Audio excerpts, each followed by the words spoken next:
Bom dia, boa tarde, boa noite, Deus abençoe poderosamente em nome de Jesus. Vamos a mais um estudo da Palavra de Deus.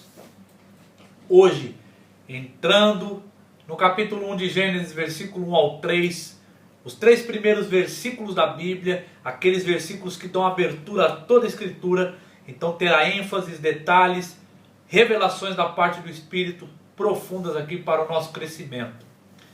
Se você não assistiu o vídeo anterior, A Fonte de Deus, está no canal Vivendo pela Palavra. Assista, ali tem uma introdução do livro de Gênesis. Compartilhe, curta, comente, se inscreva no canal. Que o Espírito Santo nos dê sabedoria, entendimento, que Ele transforme e renove a nossa vida para louvor da glória de Deus. Amém. Também desde já quero parabenizar a todas as mães. Feliz Dia das Mães a todas as mães do universo. Que Deus abençoe com a tua poderosa mão a vida de todas as mães. Bom, Gênesis é o livro das origens. Lembrando disso, eu preciso saber de onde eu vim para ir convicto ao destino. Para saber para onde eu estou indo, eu preciso saber de onde eu saí, de onde eu vim. Identidade, propósito de Gênesis.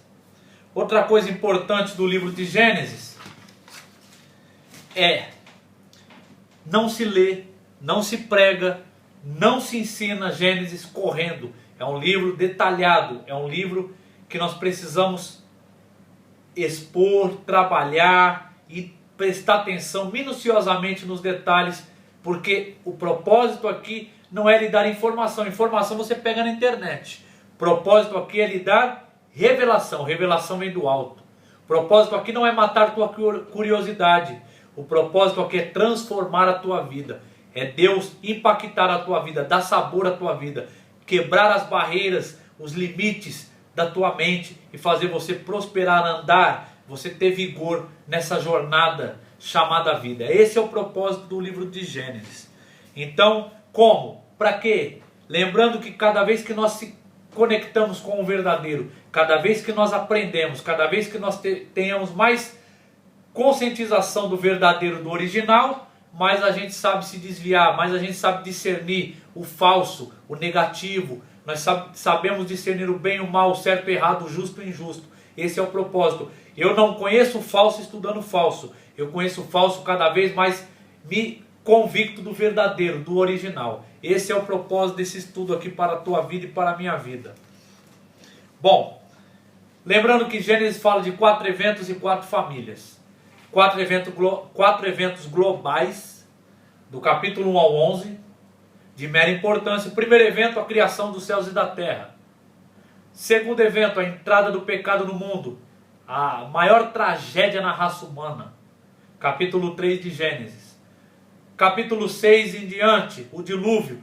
Houve já uma exterminação da raça humana, onde só ficou Noé, tua esposa, teus filhos e tuas noras, e ali também um par de cada animal que entrou na arca e foi salvo do dilúvio. O resto pereceu todos. Também no capítulo 11, a edificação da Torre de Babel, onde o homem pelo teu braço, pela tua força, quis se achegar a Deus, e ali Deus, através da soberba do homem, da tua arrogância, do teu orgulho, as línguas foram dispersas. 4 eventos globais muito importantes. Do capítulo 12 em diante, 4 patriarcas, 4 famílias: Abraão, Isaac, Jacó e José. Hoje nós vamos tratar do primeiro evento, a criação dos céus e da terra. Por que é importante eu saber isso? Primeiro, Gênesis não é um livro científico. Gênesis não é especulação. Gênesis é verdade.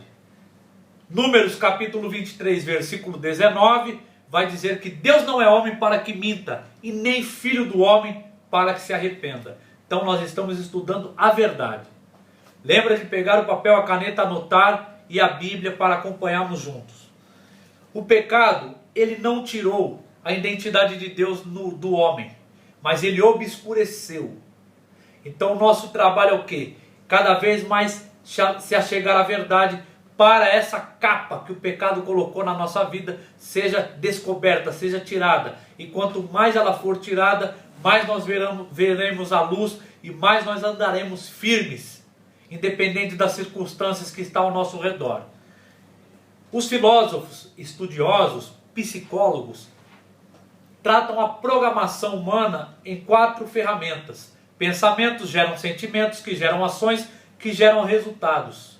Mas na teologia bíblica tem algo a mais. A palavra de Deus, a programação através da palavra de Deus. Por quê? Lâmpada para os meus pés é a tua palavra e luz para os meus caminhos. Salmo 119, 105.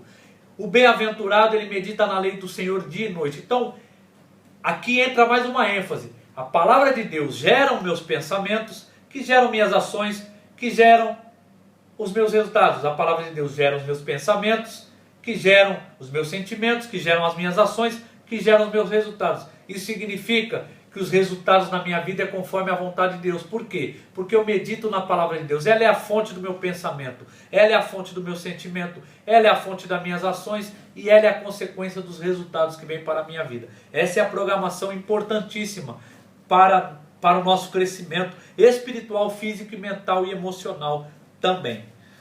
Bom, se você fazer um contraste entre Gênesis, capítulo 1 e 2, mais preciso no capítulo 2, tratando da raça humana, e do capítulo 3 em diante, por toda a Bíblia, você vai notar um contraste muito grande.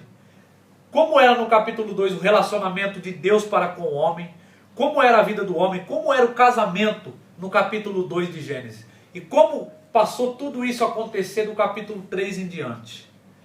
Do capítulo 3 em diante que entra a dor, a morte, o homicídio, a traição, o cansaço, o desânimo e tantas outras coisas mais que trouxe sofrimento por causa do pecado. A origem do pecado trouxe essas consequências para o homem. Então Gênesis é levar nós ao estado original daquilo que nós éramos. E por que é importante conhecer isso? Porque essas coisas são atacadas fervorosamente pela mídia, pela cultura, pela política, pelos filósofos, pelos eruditos, pelos cientistas. São atacados fervorosamente. Gênesis 1 ao 12 é o alicerce de toda a Bíblia. Então, o diabo ele usa pessoas e coisas e sistemas para atacar Gênesis do 1 ao 12. Ele não está preocupado em atacar Gênesis do 13 em diante, porque toda estrutura teológica está de Gênesis 1 ao 12. Então, por isso que é atacado fervorosamente, distorcido fervorosamente Gênesis do 1 ao 12. O alicerce teológico de toda a escritura sagrada, a ênfase ali de toda a estrutura de Deus para o ser humano. Então ele quer atacar isso daí. É atacado pela mídia, pela escola, pela TV e tantas outras coisas mais. Lembrando que a palavra universidade tem um conceito de trazer o universo para a mente do homem. Era esse o propósito da universidade. Só que isso foi quebrado. O que aconteceu hoje? Através dos cientistas, através dos pensadores. Aquilo que Deus chama de certo, a universidade aprende como errado. Aquilo que Deus chama de errado, os alunos aprendem como certo. E entra uma grande distorção, um grande conflito. Por isso que o povo hoje é totalmente desnorteado, desfuncional, porque saiu do propósito para o qual foi estabelecido. Outra coisa importante, por que tudo isso? Ninguém falsifica aquilo que não existe. Você só pode falsificar algo que existe, algo que é verdadeiro, original. Se você vai falsificar é porque existe o original. Então, eles falsificam, adulteram a verdade de Deus, a palavra de Deus. Isso é falsificar. Um detalhe muito importante é um carro, para que você entenda facilmente. Quem estabelece o combustível do carro ou o óleo do carro, aquilo que o carro precisa, é o fabricante, não é o usuário do carro, não é o carro, é o fabricante. Embora o dono do carro, o usuário do carro, adultere o combustível do carro, o carro pode até andar, mas ele vai ter uma vida curta, ele vai andar desfuncional, porque quem estabeleceu o que o carro necessita é o fabricante. Embora o dono do carro também coloque outro líquido ali que não é adequado, mas só porque ele gosta, ele coloca no carro, o carro não vai obedecer porque ele gosta, porque ele quer. O carro vai obedecer somente quando colocar aquilo que o carro foi designado para funcionar. Assim é eu e você. Deus é o nosso Criador, Ele é o nosso dono. Ele estabelece aquilo que nós necessitamos. A partir do momento que eu e você terceiriza isso, ou nós mesmos colocamos aquilo que achamos, nós vamos andar desfuncionais. É simples assim. Porque a tua vida, a minha vida não é um jogo, não é um acaso, não é um acidente. O propósito do estudo de Gênesis, desses detalhes, é aprender tudo isso. Você vai ver como que vai ficar rico esse estudo. Porque é muitas coisas aí que vai desbloquear a tua vida, tua mente, rapidamente. Tua vida não é um jogo. Porque os ateístas, materialistas, hedonistas, incrementaram na raça humana sistemas onde faz você se desvirtuar. Você é corpo, alma e espírito. Um exemplo dos materialistas. Manda você usufruir de tudo, gastar tudo, aproveitar de tudo, porque tudo passa. Sua vida fica sem propósito, você vira um consumista. Você vira um ansioso. Corre atrás do vento. Os hedonistas valorizam o prazer. Dizem que a carne, a matéria não vale nada. Então vamos aproveitar o prazer. Aí a palavra de Deus diz em 1 Coríntios capítulo 6 que o corpo é templo do Espírito Santo. Que os nossos membros são instrumentos de justiça.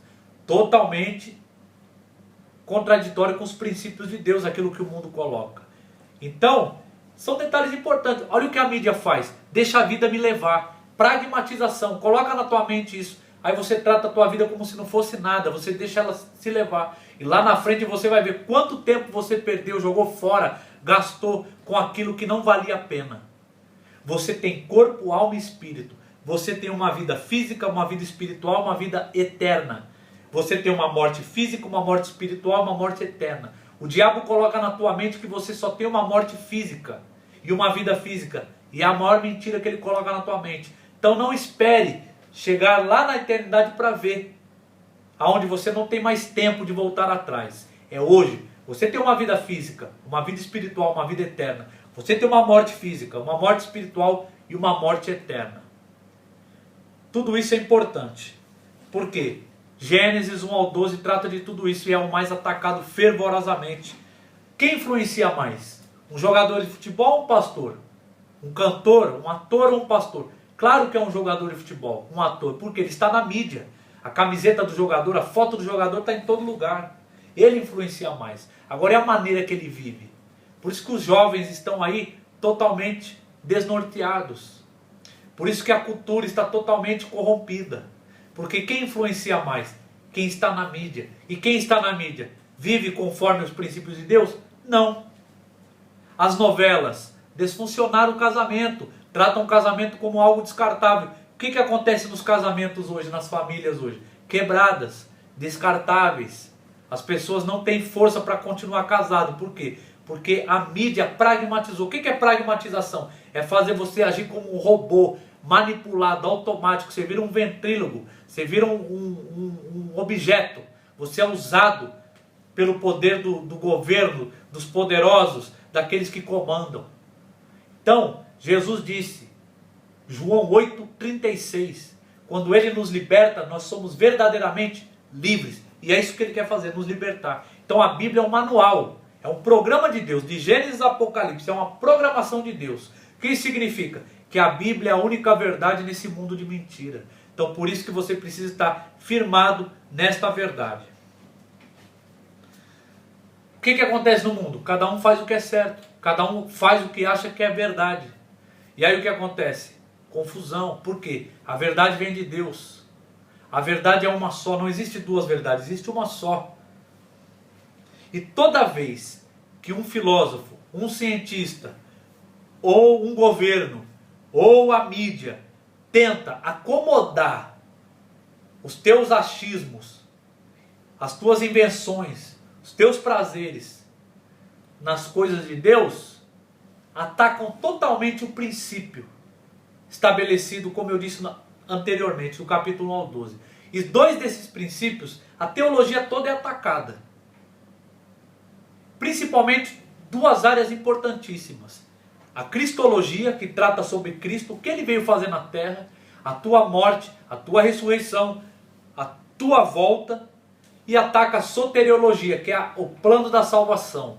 Deus se realiza salvando. O plano de Deus é salvífico. Deus veio buscar e salvar o perdido. Então, toda essa estrutura teológica é atacada e distorcida. Aí o crente vive desnorteado. Aí ele vive sem rumo, sem saber.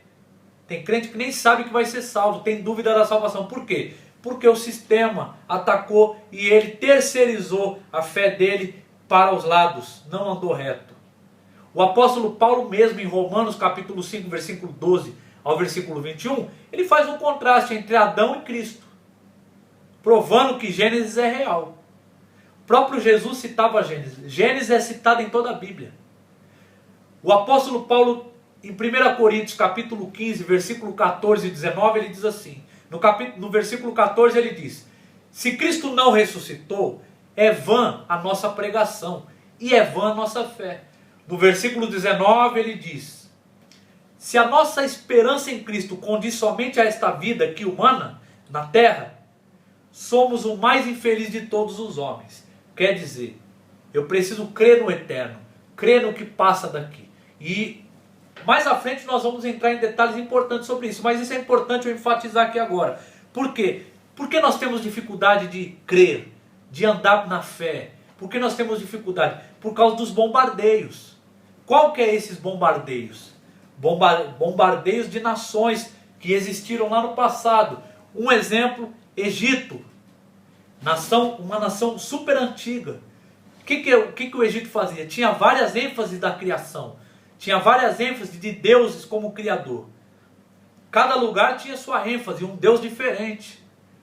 E o que era o Egito? Por que o Egito tinha importância? O Egito era como uma América, os Estados Unidos hoje, influenciava todo mundo. A Babilônia, Babel, confusão.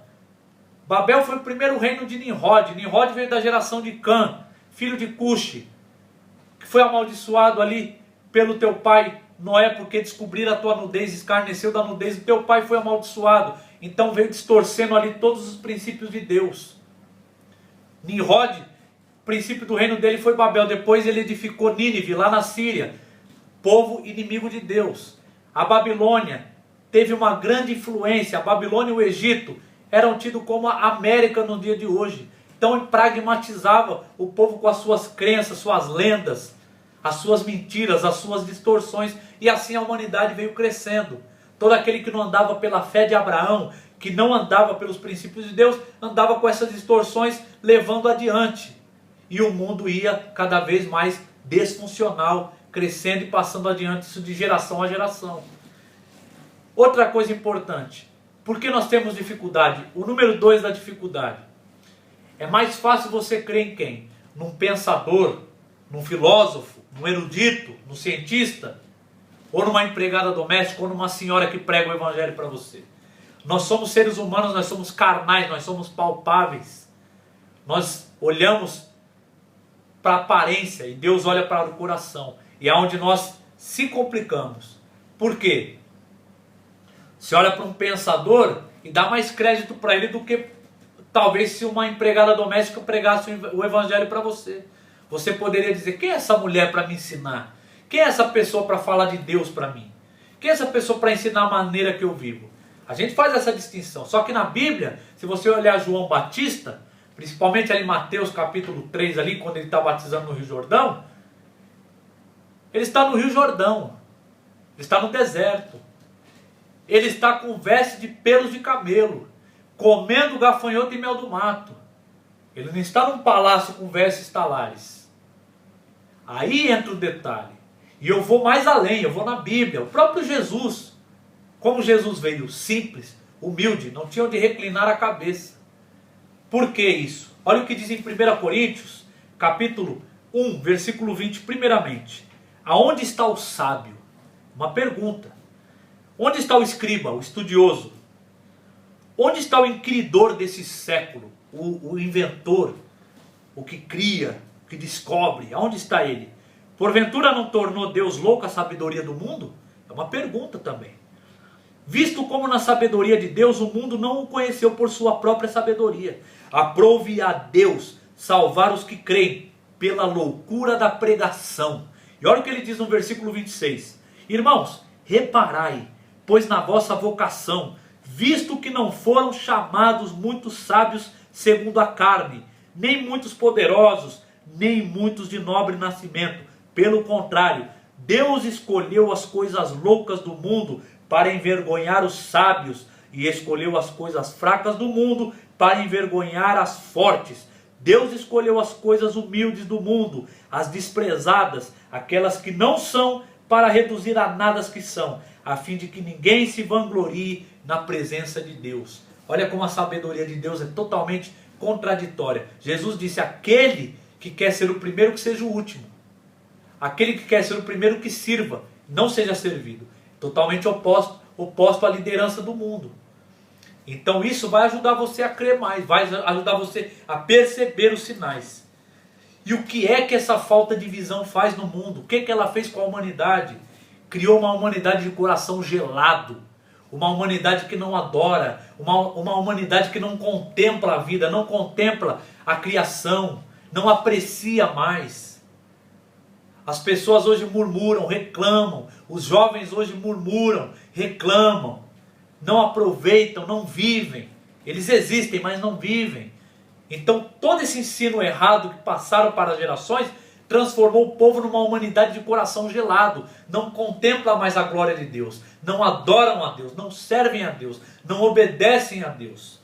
Então a vida é um espetáculo, mas as pessoas hoje vivem para comer e comem para viver, como se a vida só se baseasse aqui.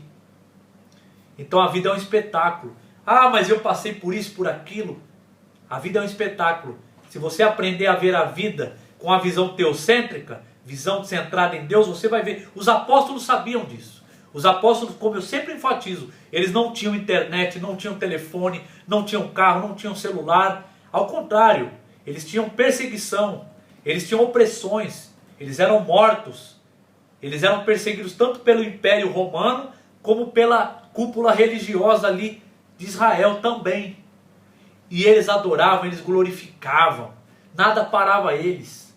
Eles entendiam esse conceito apostólico aqui, de glorificar o Criador. Eles conheciam Gênesis. Se você olhar o livro de Atos, ver a oração dos apóstolos, sempre eles vão estar contemplando a glória, a grandeza de Deus. Então esses homens adoravam, independente das circunstâncias. Por que isso é importante antes de entrar no texto? Por que isso é de mera importância? Porque se nós compreendêssemos isso totalmente, 80% dos problemas emocionais, das depressões, das ansiedades, dos desânimos, o suicídio seria curado e evitado.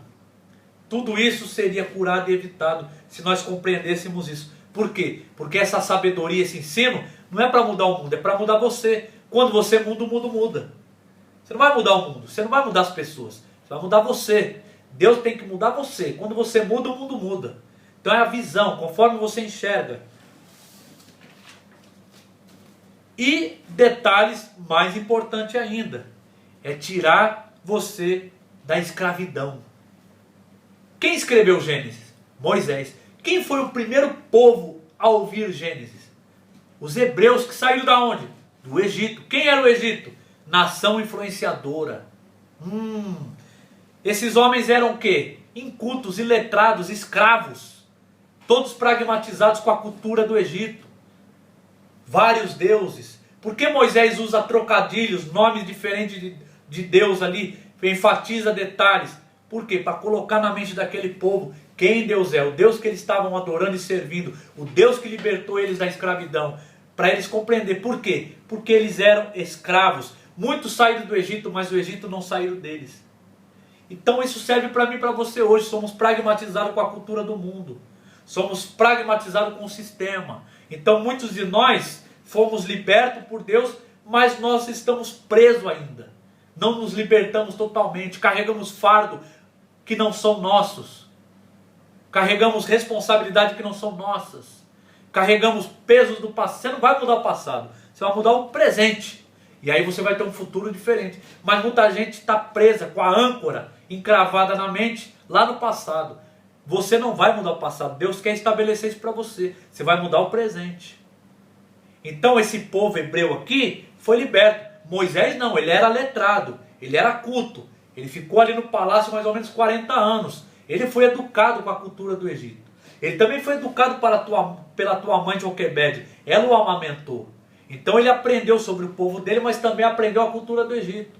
Então Moisés está querendo mostrar para esse povo Quem é o Deus verdadeiro? Para um povo escravo, um povo que estava ali preso, tanto mentalmente como fisicamente. E esse povo foi liberto por Deus e estava no deserto. Eles foram os primeiros ouvintes de Gênesis.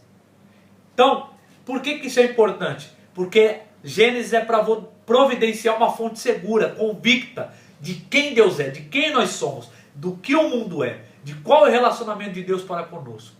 Essa é a fonte de Gênesis, fazer essa convicção. Por quê? Porque milagre não salva. A maioria desse povo aqui prostrou no deserto. Jesus disse em João capítulo 2, versículo 23 a 25, Jesus estava em Jerusalém na festa da Páscoa, e ele fazia muitos sinais e milagres, e o povo cria nele. Mas Jesus não confiava no homem, porque ele conhecia quem era a raça humana. Então milagre não salva, é você estar convicto de quem Deus é, a presença de Deus em você. Então, isso vai fazer você adorar, vai fazer você ter sabor, vontade, ânimo, anseio de estar perto de Deus, de conhecer mais Ele.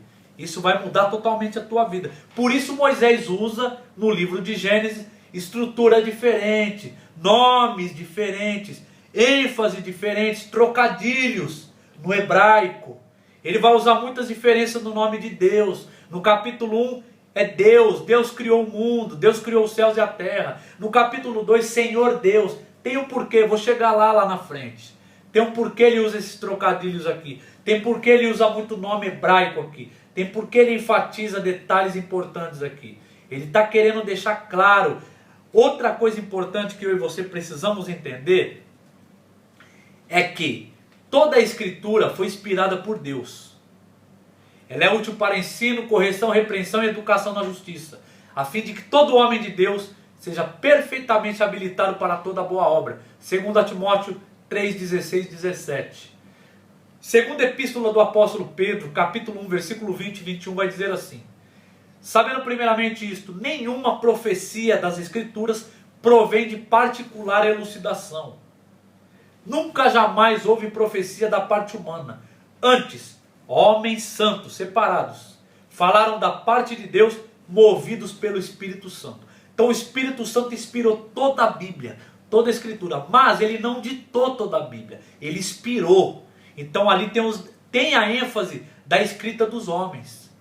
Moisés, a escrita de Moisés não é igual à escrita de Davi, a epístola paulina não é igual à epístola de Pedro, mas toda foi inspirada pelo Espírito Santo. Mas o Espírito Santo não anulou a característica do autor.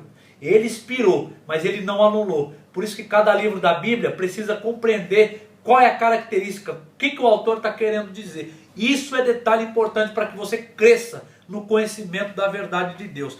Um exemplo importante, se você olhar Gênesis 1, está tratando de um geral. A palavra ali usada no hebraico é a palavra eretz. Está falando dos 6 dias da criação do universo. Do capítulo 2 é um específico. Ali está falando a palavra sader no hebraico. É um campo específico. Então o capítulo 2 vai tratar do dia 7º, que é o descanso de Deus, versículo 1 ao 3. E do versículo 4 em diante vai tratar da antropologia, do dia 6º, quando Deus criou o homem. Vai dar uma ênfase gigantesca ali da raça humana. Então é diferente o capítulo 1 do capítulo 2. Tem essa diferença, esse balanço diferente aí. Então vamos lá. Até aí entendido? Vamos adiante. Capítulo 1, versículo 1 ao 3. No princípio criou Deus os céus e a terra. A terra, porém, estava sem forma e vazia. Havia trevas sobre a face do abismo, e o Espírito de Deus pairava por sobre as águas. Disse Deus: haja luz, e houve luz. Amém? Aqui está, versículo 1, a síntese da criação. Versículo 2, o cenário da criação. Versículo 3, a ferramenta da criação. Eu vou parar por aqui. Vou ir adiante depois. Não dá para ir tudo agora, é muito detalhe. É muito detalhe. Isso aqui é muito importante, porque inaugura toda a Bíblia. É os 3 primeiros versículos da Bíblia. Isso aqui é para fazer você se prostrar para Deus. Vai fazer você ver a tua pequenez e a grandeza desse Deus. Isso aqui é para mudar a tua vida agora. Todo esse ensinamento aqui é para mudar a tua vida espiritual, mudar teu relacionamento com Deus hoje, agora, teu modo de viver, de pensar, de agir. Aqui está um contexto gigantesco, só nesses 3 versículos aqui. E enfatiza muito o hebraico. Por quê? Na língua portuguesa se perde muita coisa, fica muito vazio. No hebraico ganha. Na língua portuguesa perde detalhes, no hebraico ganha detalhes. Então por isso que é importante expor o texto, fazer a interpretação do texto corretamente. A palavra aqui no princípio significa Bereshit. Reshit. Reshit é princípio. O B ali entra no sufixo como no princípio, Bereshit. Essa palavra, como na língua portuguesa é rica e a língua hebraica, uma palavra serve para várias outras palavras, esse Reshit aqui, primeiramente, ela dá uma ênfase de princípio com fim. Já dá uma ênfase de um Deus eterno que criou algo que vai se consumar. Então esse princípio me leva lá na frente. Já começa na escatologia aqui. Quem olha para esse princípio no hebraico já sabe. É um princípio com fim. E tem um propósito muito importante aqui, o porquê disso daí. Então é um princípio que me faz olhar para o passado e para o futuro. Esse princípio me faz tomar uma decisão no presente, porque trata de princípio e de fim. Há um começo, há um fim. Esse é o princípio escrito aqui. O que isso significa para mim? Significa que eu devo me apegar ao Deus eterno que criou e não foi criado, e desapegar daquilo que foi criado, porque aquilo vai se consumar, vai ter um fim. Então por isso que o apóstolo João escreveu na tua primeira epístola, capítulo 2, versículo de número 15, 17, ele diz: não ameis o mundo, nem as coisas que há no mundo. Se alguém amar o mundo, o amor do Pai não está nele. O que há no mundo? Concupiscência da carne, cobiça dos olhos, soberba da vida. Isso não provém de Deus, mas sim do mundo. Ora, o mundo passa, assim como a sua concupiscência, mas os que fazem a vontade de Deus permanecem para sempre. Então, Reshit é um princípio com fim. Eu sei que começou, mas haverá um fim. Já começa ali um princípio escatológico. Logo no primeiro versículo, na primeira palavra da Bíblia, já me leva para a escatologia. Eu já sei que eu não devo viver apegado nesse mundo aqui. Eu devo viver apegado nesse Deus, porque Ele é eterno, mas o mundo é passageiro. Outra coisa importante dessa palavra Reshit é que ela significa primazia, princípio, primogênito, plenitude. O que isso significa? Lembra que eu disse no vídeo passado, o Pai, o Filho e o Espírito Santo são eternos. Eles criaram e não foram criados. Os 3 estão ativos na criação. Então, lá em Colossenses, capítulo de número 1, no versículo de número 15 ao versículo de número 19, vai entrar um detalhe importantíssimo aqui. Colossenses 1, do 15 ao 19. Presta bem atenção aqui.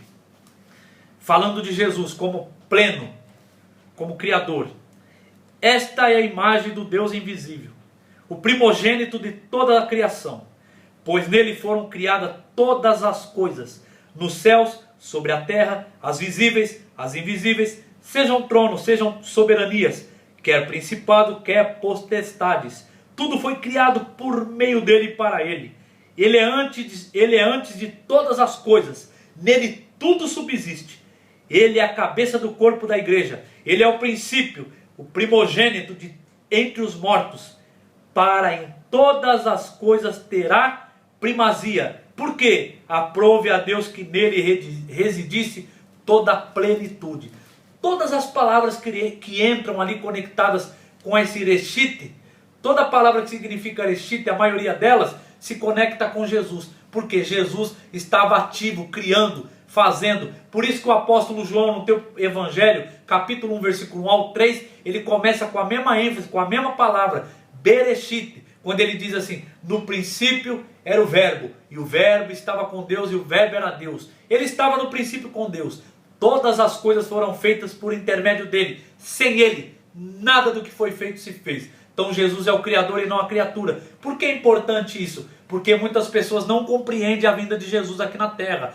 Devido a ele ter morrido na cruz pelos nossos pecados, muitas pessoas tratam Jesus, algumas seitas, algumas religiões, trata como se Jesus fosse somente um profeta, como se Jesus nasceu, foi criado. Não, ele é o Criador. Por isso que a palavra que quando eu compreendo ela no hebraico, eu sei que Jesus criou e não foi criado, porque ele é a plenitude, ele é a primazia, ele é o primogênito, ele é o princípio. Então ele é Deus. Isso é importante. Se você notar o livro de Apocalipse, mesmas ênfases. Ele vai dizer, sou o primeiro e o último, o princípio e o fim. Jesus é eterno. Ele é o Criador e não a criatura. Então a palavra Bereshit nos leva a esse conceito importantíssimo para o nosso crescimento e nos tira do apego às coisas materiais e nos faz apegar num Deus eterno. É isso que a palavra quer dizer. Outra coisa importante, aqui está escrito assim, no princípio criou Deus, Bereshit bara Elohim. Bará é aquele que cria do inexistente, aquele que cria do que não pode ser visto. Por isso que antes de tudo ser feito precisa ser criado.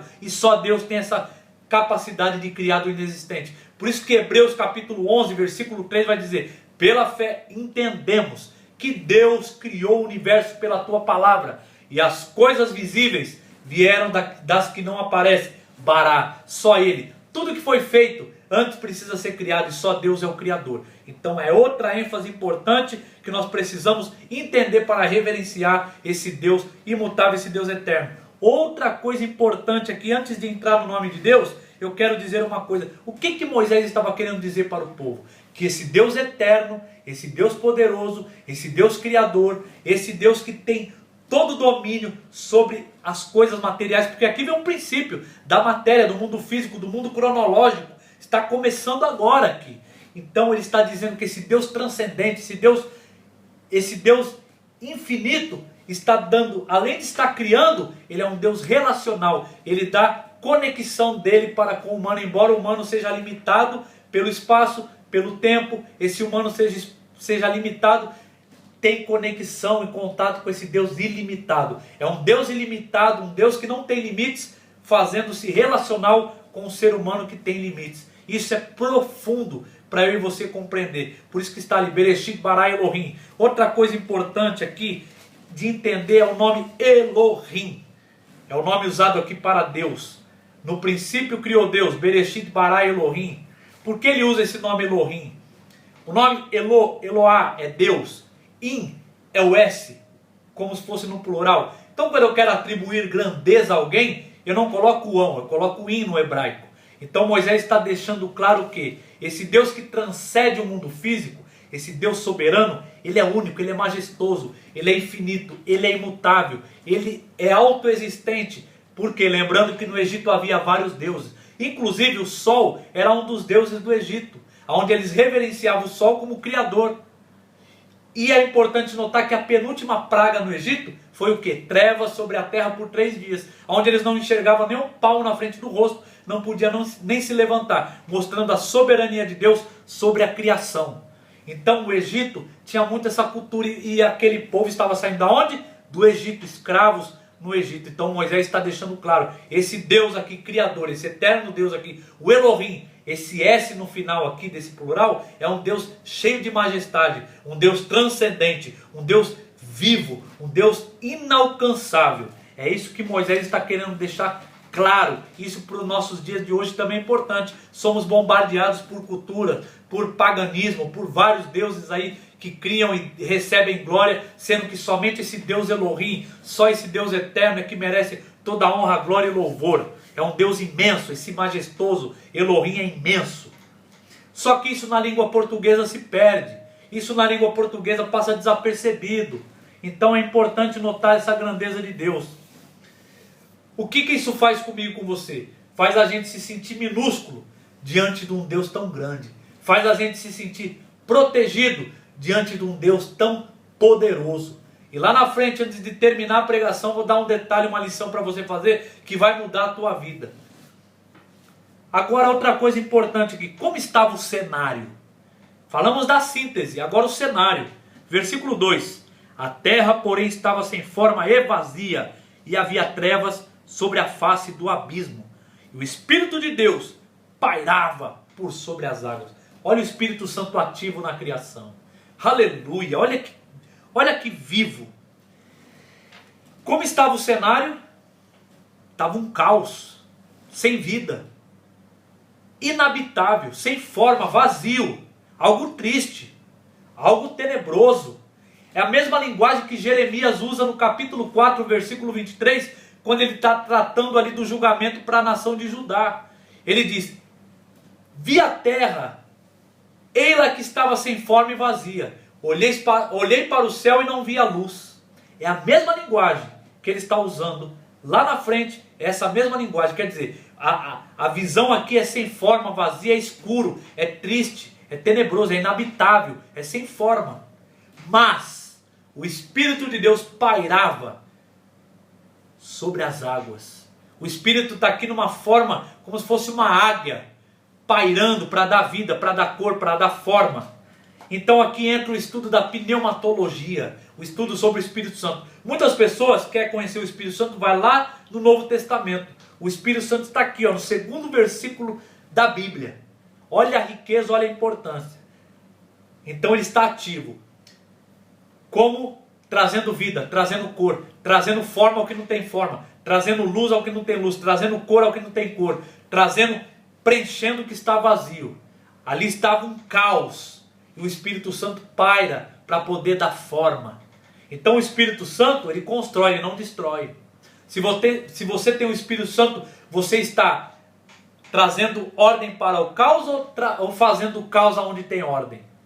Então é importante notar que o Espírito Santo é um espírito organizado, é um espírito de ordem, é um espírito que veio fazer o quê? Dar vida, dar forma. Não veio desformar, ele veio trazer forma. Por que eu digo isso? Porque muita gente hoje pensa que o Espírito Santo é barulho, é bagunça. Quanto mais barulho eu faço, mais cheio do Espírito Santo eu sou. Isso contradiz todo o ensino que está aqui na palavra de Deus sobre pneumatologia, sobre o Espírito Santo. Isso contradiz o que o Espírito Santo é. Outra coisa importante é se você está na tua vida aí sem forma, vazia, se tua vida está um caos, se tua vida está escura. A terapia, o psicólogo é importante, eu não rejeito isso. Mas, primeiramente, clame ao Espírito Santo. Receba o Espírito Santo, porque ele dá forma, ele dá cor, ele transforma, ele renova, ele põe vida onde não tem vida. Ele faz aquilo ter cor, ele vem dar forma, é isso que ele veio fazer aqui. Olha o que está escrito em Isaías, capítulo de número 40, versículo de número 12 em diante. Quem na concha de sua mão mediu as águas e tomou a medida dos céus a palmos? Quem recolheu na terça parte de um efa o pó da terra e pesou os montes em romana e os outeiros em balança de precisão? Quem guiou o Espírito do Senhor? Quem foi seu conselheiro? Quem o ensinou? Com quem tomou ele conselho para que lhe desse compreensão? Quem instruiu ele na vereda do juízo e lhe ensinou sabedoria e lhe mostrou o caminho do entendimento? Eis que as nações são consideradas por ele como um pingo de água que cai no balde e como um grão de pó na balança. As ilhas são como um pó fino que se levanta. Olha que profundo isso. Olha como que o Espírito Santo é poderoso. Olha como eles estão ativos na criação. Olha o que são para eles a nação, o que são para eles a criação, são resumidos a nada. Olha o poder, olha a soberania que tem a Trindade. Olha o poder, a magnitude, a majestade que tem. Por isso só eles merecem a glória. Por isso sem o Espírito Santo você não é nada, você não consegue fazer nada. Então ele veio dar sentido àquilo, veio transformar. Então nós precisamos do Espírito Santo para ser transformado. Outra coisa importante sobre o Espírito Santo é Mateus 1, 28. Ele concebeu Jesus no ventre de Maria, no ventre de uma virgem. Ele é o Espírito da vida. Romanos 8, 11. Ele ressuscitou Jesus dentre os mortos. E ele nos ressuscitará também. 2 Timóteo, capítulo 3, 16 e 18. Toda a escritura é inspirada por quem? Pelo Espírito Santo. 2 Pedro 1, 20 e 21. Os homens santos falaram pela parte de Deus, movidos pelo Espírito Santo. Toda a Bíblia, toda a Escritura é inspirada por esse Espírito.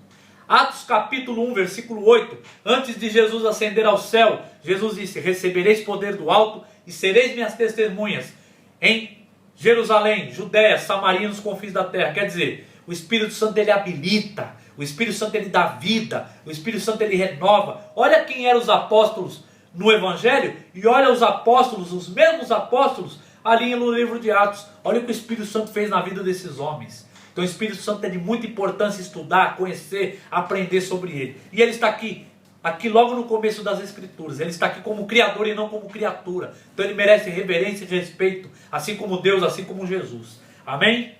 Então clame ao Espírito para dar vida àquilo que não tem vida, aquilo que não tem cor, aquilo que não tem forma, aquilo que está quebrado na tua vida. O Espírito Santo pode reorganizar e trazer ali sentido para você. Outra coisa importante, versículo 3. Disse Deus, haja luz, e houve luz. De novo, disse Deus, haja luz e houve luz. Aqui o propósito é mostrar a facilidade, a clareza. Um Deus imediato, ele fala e acontece. Por que é importante isso? Teólogos, cientistas, evolucionistas precisam de eras, de séculos, de décadas para fazer algo. Deus não precisa, ele é dono do tempo, ele é ilimitado. Então aqui está querendo deixar claro esse atributo de Deus. É um Deus imediato, ele fala e acontece. Ele disse, haja luz e houve luz. Nada pôde impedir ou atrapalhar ou que ele não pudesse fazer. Ele diz, haja luz e há luz. Por que eu estou enfatizando isso cada vez mais aqui? Por alguns motivos. Primeiro, só Deus tem esse poder de dizer haja e há. E você vai notar como o Espírito Santo e Jesus também têm o mesmo poder. Os três têm os mesmos atributos. Só eles têm o poder de dizer há e há. O ser humano não tem poder para fazer isso. Ao contrário, a Bíblia exorta o ser humano a ficar de boca fechada.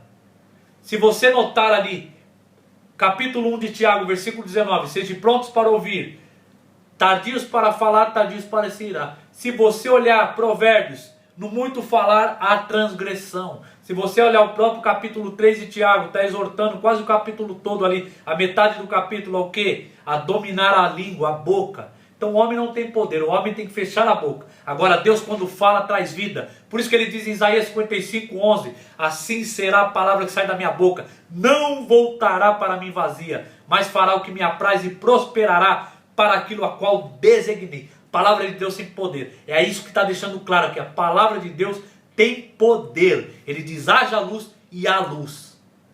Os evolucionistas tentam adulterar isso. Eles tentam colocar que isso é eras. E aí o que acontece? Quando o homem, o teólogo, ou o evolucionista, ou quem quer que seja, não compreende essa verdade, ele começa a inventar, alegorizar e colocar aquilo que Deus não disse na palavra de Deus. Ele começa a inventar doutrinas na palavra de Deus, o que não está escrito na Bíblia. Está escrito, disse, haja luz, e houve tarde e manhã. Isso confirma, houve tarde e manhã, houve crepúsculo, é um dia de 24 horas. A palavra Olam significa eterno, é mais dias, é o Olam, Deus eterno. A palavra Yom é o dia de 24 horas, e aqui está no hebraico Yom. Então Deus fala e acontece, é imediato. Outra coisa importante, não houve barreiras, não houve oposições. Ele disse, aconteceu. E Jesus a mesma coisa. Vai no Evangelho, Marcos capítulo 4, versículo 39.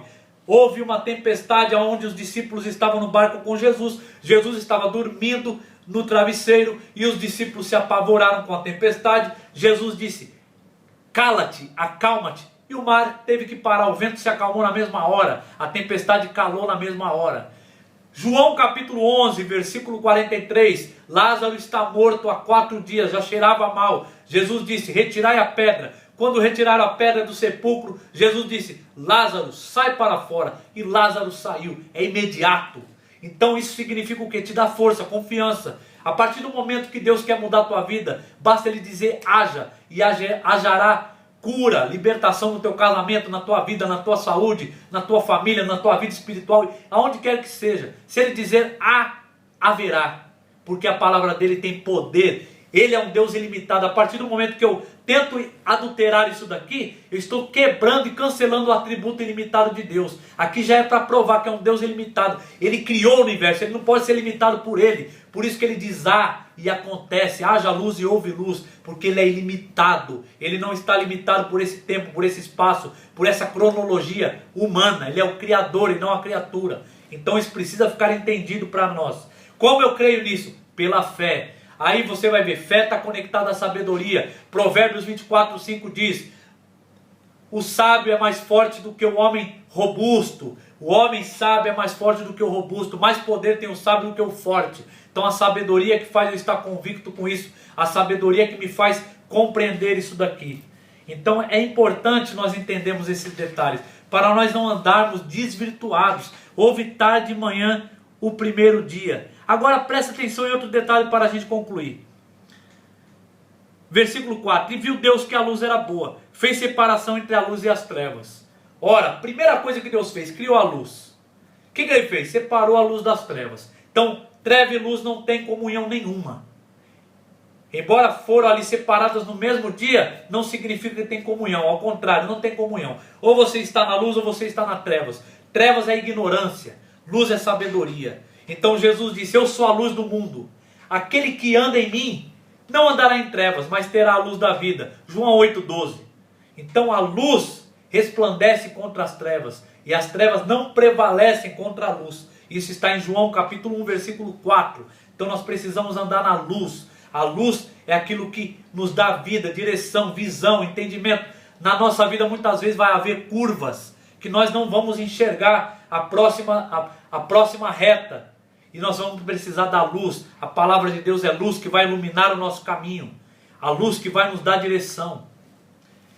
Outra coisa importante com isso tudo é: quem separou a luz das trevas? Deus. Então, as trevas não têm poder contra a tua vida. O inferno não tem poder contra a tua vida. Sabe por quê? Satanás, ele é príncipe das trevas e não rei das trevas. Apocalipse capítulo 1, versículo 18, quando João teve a visão do Cristo glorificado, Jesus disse para João: não temas, eis que estive morto, mas estou vivo pelos séculos dos séculos, e eu tenho as chaves da morte e do inferno.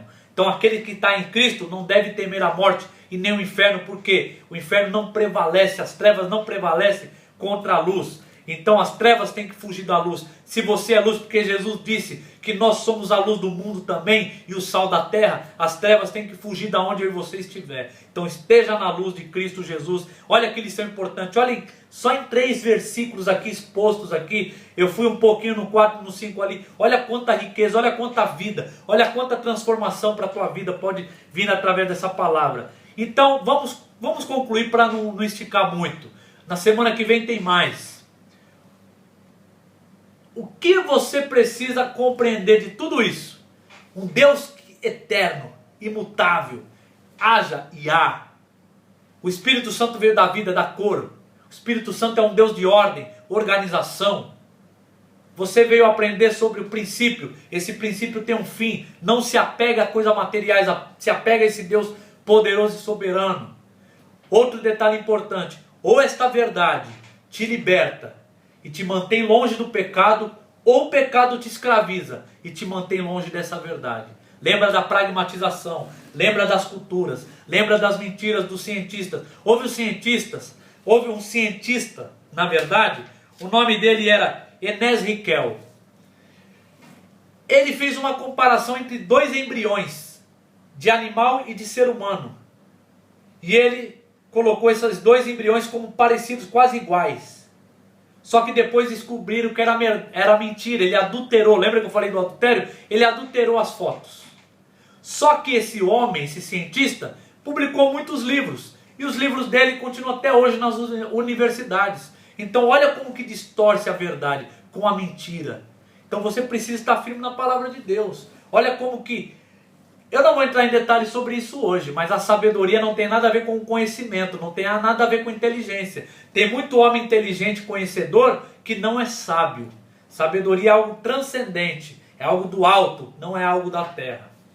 Então lembra, ou o pecado te escraviza e te mantém longe dessa verdade, ou essa verdade te liberta e te mantém longe do pecado. Não dá para fazer os dois. O que nós podemos fazer com essa palavra? O que você pode fazer com essa palavra? Mudar a tua vida, a tua visão de ver a vida hoje. Qual decisão você vai tomar com tudo isso que você aprendeu aqui? Qual escolha você vai tomar? Qual direção? Como você vai enxergar a vida? Como você vai enxergar você? Como você vai se avaliar? Avaliar os outros. Avaliar onde você vai, onde você não vai, como você vê, o que você ouve, o que você assiste. Avaliar suas escolhas, seus planos, suas metas. Como vai ser sua oração? Uma oração vazia, fraca? Ou uma oração para um Deus eterno, imutável, Elohim? Aquele que cria, aquele que tem poder e soberania. Isso vai mudar a tua vida. E por que precisa mudar? Porque muitos de nós, se não compreender isso, vai girar em círculo. Vai girar que nem urubu. O urubu gira em círculo e só come carniça. A águia plana, ela voa no horizonte e come as melhores caças.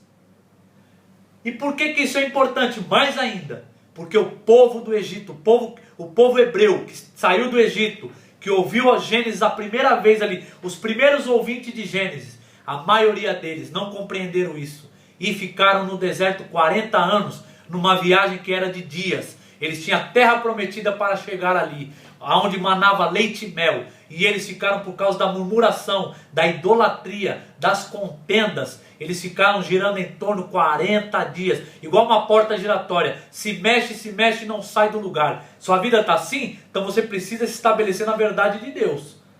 Por quê? Josué e Caleb tiveram um espírito diferente e entraram na terra prometida.